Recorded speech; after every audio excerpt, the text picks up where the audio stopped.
Guys, malam guys, tentunya ketemu lagi dengan channel saya guys, Jack Volta guys. Ini pastinya untuk para tukang kulkas atau pemula, ini harus mempelajari hal filter ini. Sebuah filter kulkas mampet. Saya akan bongkar habis teorinya dan saya habisin supaya Anda itu paham mampetnya di apa. Kalau tukang pemula harus tahu ini video saya karena tidak ada rumusnya mampet di kapiler. Saya kasih jurus yang ampuh.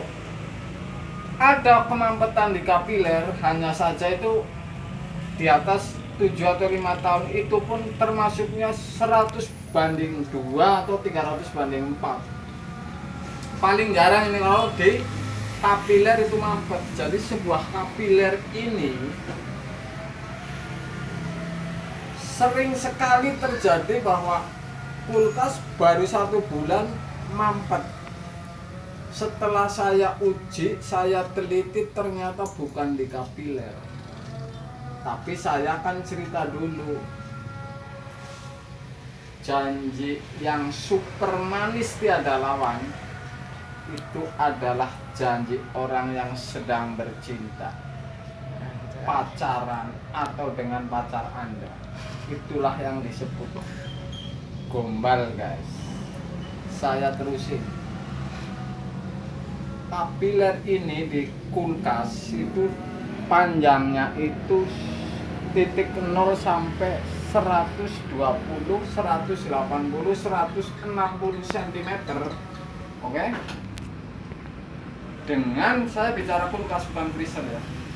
Dengan lubang kapiler ini 0,26, 0,27 dan 0,28. Kalau untuk 1 pintu atau 2 pintu. Artinya lubang ini kalau kulkas baru paling jarang bermasalah. Saya kasih tahu kedudukan kapilernya.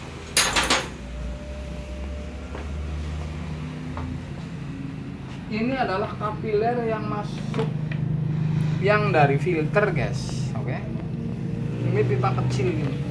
Jadi dari filter masuk ke sini dan naik ke atas.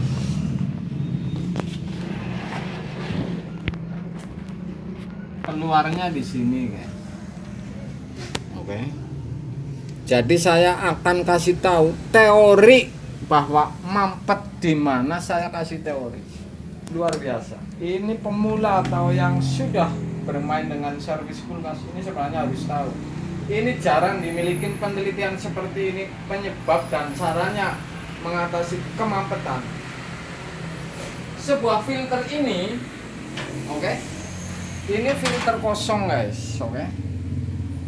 Ini filter kosong. Ini yang isi dari pabrik. Jadi saya akan coba. Sebab apa ini bisa mampet? Jadi rumusnya kapiler itu 300/4. Artinya paling jarang yang mampet. Yang pasti itu di filter. Saya kasih contoh ini. Saya potongin ini bawah penyebabnya.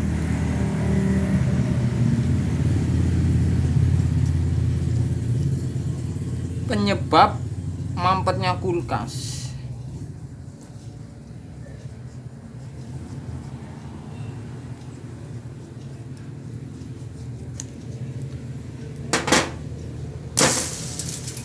Ini adalah penyebab yang mampet. Jadi teori yang saya kasih tahu, posisi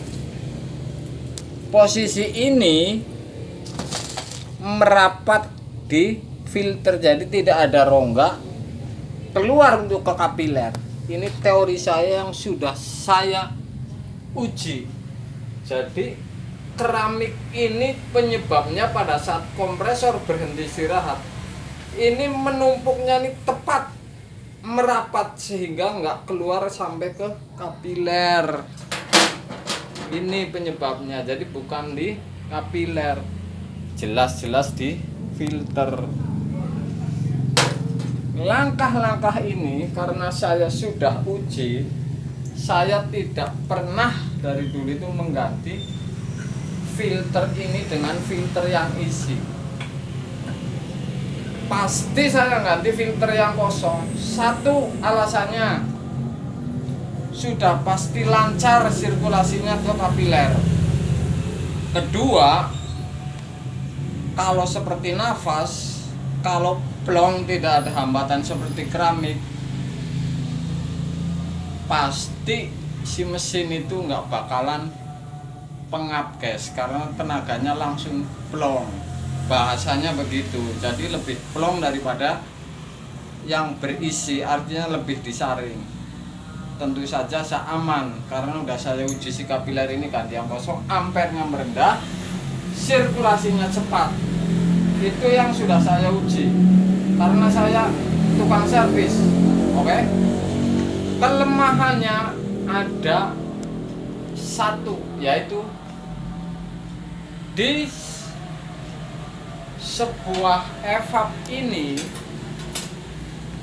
bisa terjadi bunyi tidak halus, kemresek lah, nyosok lah, casnya terlalu kasar. Ini kelemahannya memakai sebuah filter kulkas kosong. Jadi ada kelemahannya, bunyi di evap. Oke, saya kasih tahu Anda, kalau setelah memotong filter ini, Anda akan paham bahwa mampetnya di apa. Sudah saya terangin tadi bahwa bukan di kapiler. Mampet di kapiler itu paling banyak itu 300/4. Itu pun saya kasih teorinya. Supaya Anda jelas. Langkah pertama,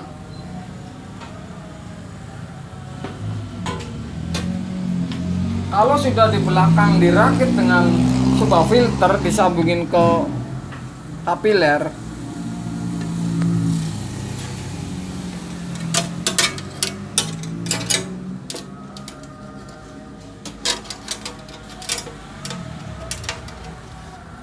Anda si kapiler ini ketok aja sama Anda 10 cm itu dari evap atau freezer, ketok aja, bolongin ini si kapiler.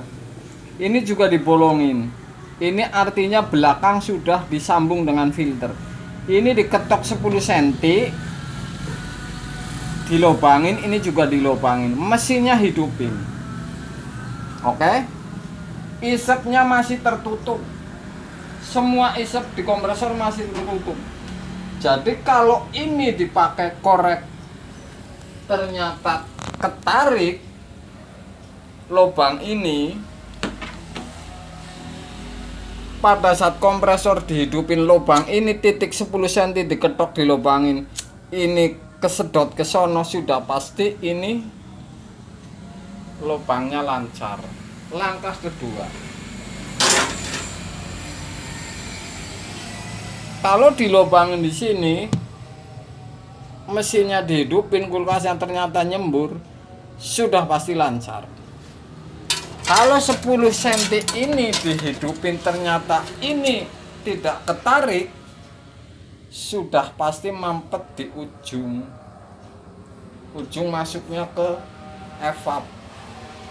Gampang sekali, ini sudah ngalir angin 10 cm, tinggal disambung, yang 10 cm diganti. Jadi tidak usah ganti kapiler total, itu kan sederhana. Jadi itu gampang. Teori saya melacak bahwa si kapiler ini mampet di mana. Kalau kapiler mampet umurnya sudah 7 tahun kulkasnya. Jadi kulkas yang baru-baru itu paling jarang mampet di kapiler. Umur 5 tahun itu rumusnya tidak ada ini. Kalau Anda mengisi freon ternyata bilang mampet terus, sudah pasti itu karena ada kebocoran. Jadi kelihatannya nggak dingin, hilang freon, kondensasi nggak ada karena ada lubang pres yang keluar, artinya ada kebocoran di pres. Itu rumusnya. Jadi bukan karena mampet itu. Filter ini jarang mampet. Oke. Ini adalah rahasia kulkas 1 pintu atau 2 pintu.